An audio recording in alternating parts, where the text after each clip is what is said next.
H.P. Lovecraft, The Evil Clergyman, narrated by Raymond Haggart. I was shown into the attic chamber by a grave, intelligent-looking man with quiet clothes and an iron grey beard, who spoke to me in this fashion. Yes, he lived here, but I don't advise you to do anything. Your curiosity makes you irresponsible. We never come here at night, and it's only because of his will that we keep it this way. You know what he did. That abominable society took charge at last, and we don't know where he is buried. There was no way the law or anything else could reach the society. I hope you won't stay till after dark, and I beg of you to let that thing on the table, the thing that looks like a matchbox, alone. We don't know what it is, but we suspect it was something to do with what he did. We even avoid looking at it very steadily. After a time, the man left me alone in the attic room. It was very dingy and dusty, and only primitively furnished, but it had a neatness which showed it was not a slum denizen's quarters.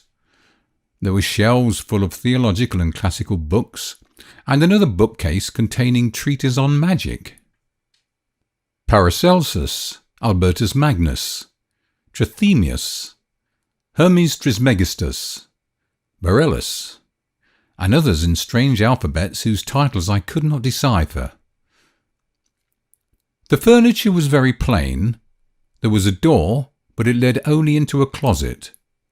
The only egress was the aperture on the floor up to which the crude steep staircase led. The windows were of bull's-eye pattern, and the black oak beams bespoke unbelievable antiquity. Plainly, this house was of the old world. I seemed to know where I was, but cannot recall what I then knew. Certainly the town was not London. My impression of it was a small seaport. The small object on the table fascinated me intensely. I seemed to know what to do with it, for I drew out a pocket electric light, or what looked like one, out of my pocket and nervously tested its flashes. The light was not white but violet, and seemed less like true light than like some radioactive bombardment. I recall that I did not regard it as a common flashlight. Indeed, I had a common flashlight in another pocket. It was getting dark, and the ancient roofs and chimney pots outside looked very queer through the bull's-eye window panes. Finally, I summoned up courage and propped the small object up on the table against a book, then turned the rays of the peculiar violet light upon it. The light seemed now to be more like a rain or hail of small violet particles than like a continuous beam. As the particles struck the glassy surface of the centre of the strange device, they seemed to produce a crackling noise like the spluttering of a vacuum tube through which sparks are passed. The dark, glassy surface displayed a pinkish glow, and a vague white shape seemed to be taking form at its centre. Then I noticed I was not alone in the room, and put the ray projector back into my pocket. But the newcomer did not speak, nor did I hear any sound whatsoever during all the immediate following moments. Everything was shadowy pantomime, as if seen at a vast distance through some intervening haze, although on the other hand the newcomer and all subsequent comers loomed large and close as if both near and distant according to some abnormal geometry. The newcomer was a thin dark man of medium height, attired in the clerical garb of the Anglican Church. He was apparently about 30 years old, with a sallow olive complexion and fairly good features, but an abnormally high forehead. His black hair was well cut and neatly brushed, and he was clean-shaven, though blue-chinned with a heavy growth of beard. He wore rimless spectacles with steel bows. His build and lower facial features were like other clergymen I had seen. But he had a vastly higher forehead, and was darker and more intelligent-looking, also more subtly and concealedly evil-looking. At the present moment, having just lighted a faint oil lamp, he looked nervous, and before I knew it, he was casting all his magical books into a fireplace on the window side of the room, where the wall slanted sharply, which I had not noticed before. The flames devoured the volumes greedily, leaping up in strange colours and emitting indescribably hideous odour, and the strangely hieroglyphic leaves and wormy bindings succumbed to the devastating element. All at once I saw there were others in the room, grave-looking men in clerical costume, one of whom wore the bands and knee breeches of a bishop. Though I could hear nothing, I could see that they were bringing a decision of vast import to the first comer.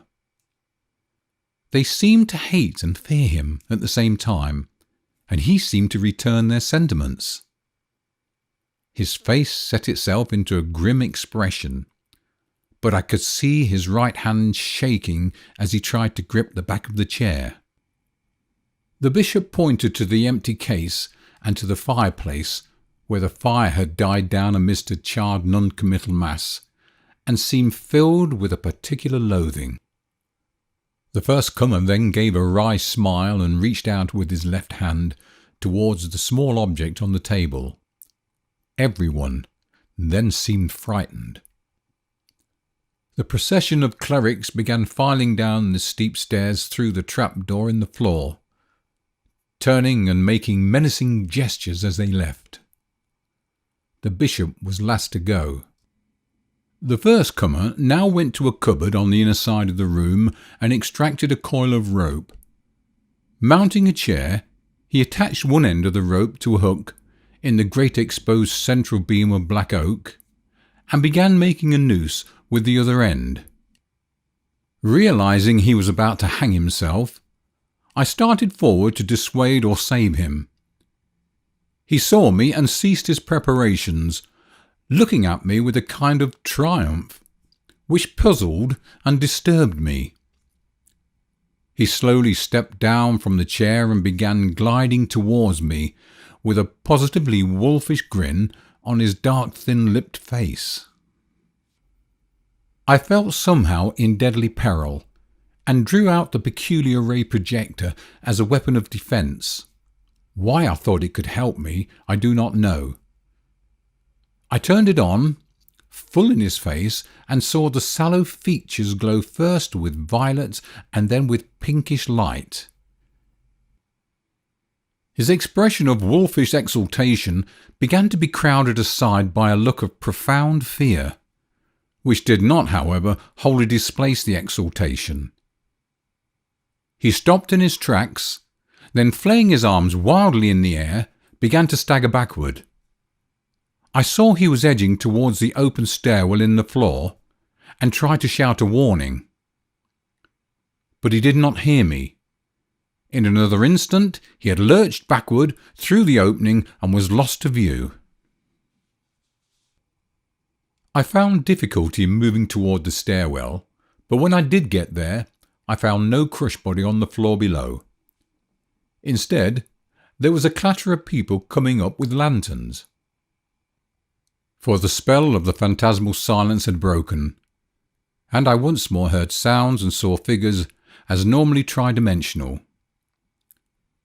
Something had evidently drawn a crowd to this place. Had there been a noise I had not heard?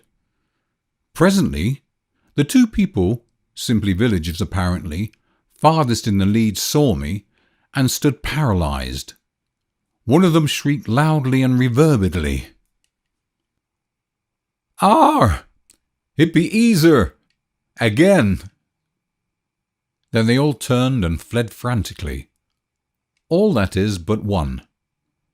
When the crowd was gone, I saw the grave bearded man who had brought me to this place, standing alone with a lantern. He was gazing at me, gaspingly and fascinatedly, but did not seem afraid. Then he began to ascend the stairs and joined me in the attic. He spoke. "So you didn't let it alone. I'm sorry, I know what has happened. It happened once before, but the man got frightened and shot himself. You ought not to have made him come back.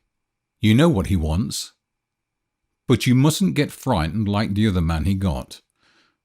Something very strange and terrible has happened to you, but it didn't get far enough to hurt your mind and personality. If you'll keep cool and accept the need for making certain radical readjustments in your life, you can keep right on enjoying the world and the fruits of your scholarship. And I don't think you'll wish to go back to London. I'd advise America. You mustn't try anything more with that thing. Nothing can be put back now. It would only make matters worse to do or summon anything. You are not as badly off as you might be, but you must get out of here at once and stay away. You'd better thank heaven it didn't go further. I'm going to prepare you as bluntly as I can. There's been a certain change in your personal appearance. He always causes that. But in a new country you can get used to it. There's a mirror up on the other end of the room, and I'm going to take you to it. You'll get a shock, though you will see nothing repulsive. I was now shaking with a deadly fear, and the bearded man almost had to hold me up as he walked me across the room to the mirror. The faint lamp, i.e. that formerly on the table, not the still fainter lantern he had brought in his free hand. This is what I saw in the glass. A thin, dark man of medium stature, attired in the clerical garb of the Anglican Church, apparently about 30, and with rimless steel-bowed glasses glistening beneath a sallow olive forehead of abnormal height. It was the silent first-comer who had burnt his books. For all the rest of my life, in outward form, I was to be that man.